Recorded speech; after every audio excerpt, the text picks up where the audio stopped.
This is Richard Byford. Welcome to my video. For more information on becoming a sponsor of my radio and TV shows, or to book me to speak at your next event, please see the contact information at the end of the video. Here are some of the nice things people have been saying.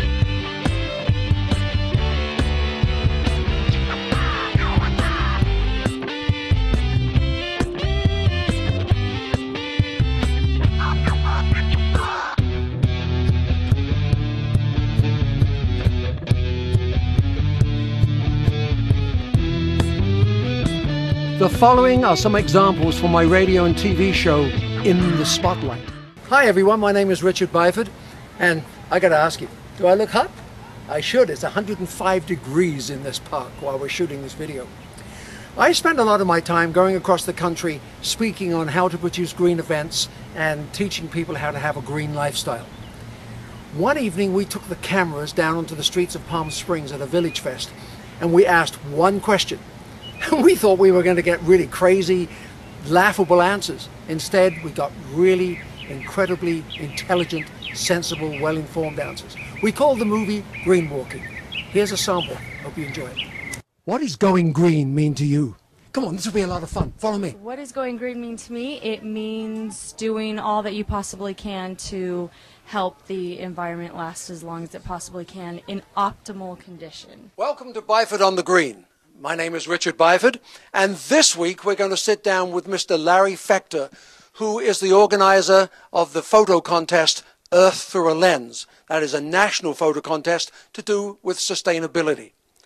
We will get into all the details of the contest and how it all works in just a moment. But first, this video is very exciting because we're doing it in front of a live audience. We are at the Cathedral City High School in California, and we're in the digital department. And so anything could happen, folks. Stand by.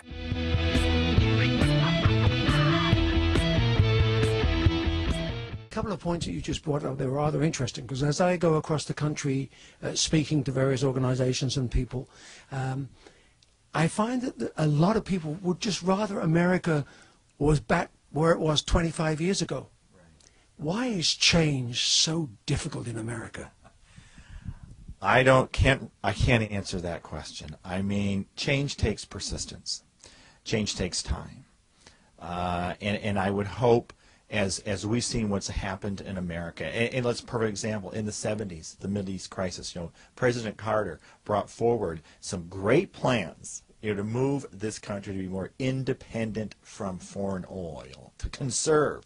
And we really never made any progress once 1980 hit. Here in the city of Palm Springs is a perfect example. We actually had an energy czar in the late 70s with an energy plan to become one of the most energy efficient cities in the country in 1978, 32 years ago.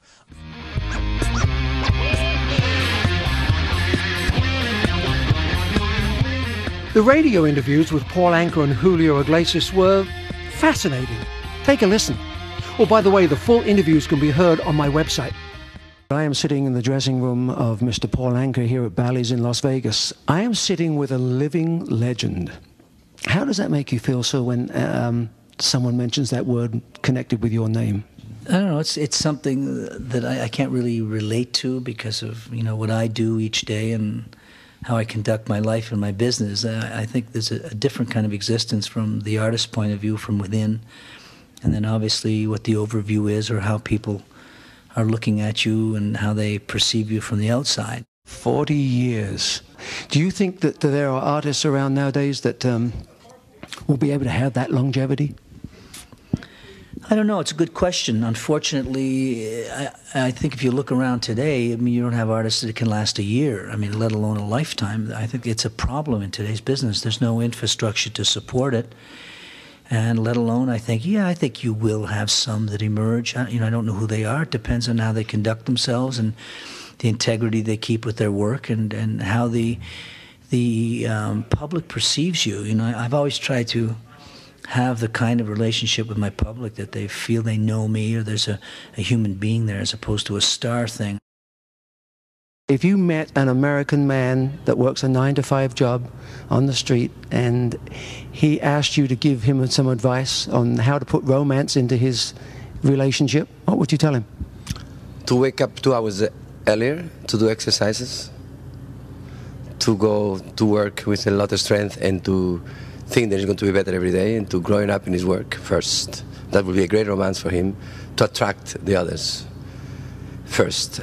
To go back home at 5 o'clock in the afternoon with 30 years old and to believe the next day is going to be better, and to doesn't lose energy in anything else than he's growing up as a man, and after to romance. But first his own self, first to, like a woman, the same thing. It's not a question about, and I said that to the men, it's not to the women. I think then the most important thing for a man and for a woman is to strengthen himself and to be better first. We have worked with a lot of celebrities over the years. Oh, there are so many stories to tell.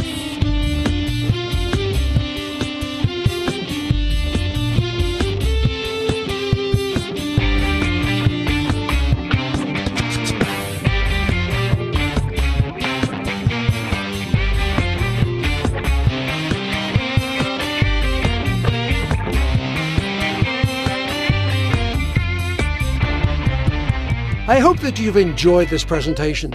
Please do not hesitate to contact me with any questions or go to our website. Thanks for watching.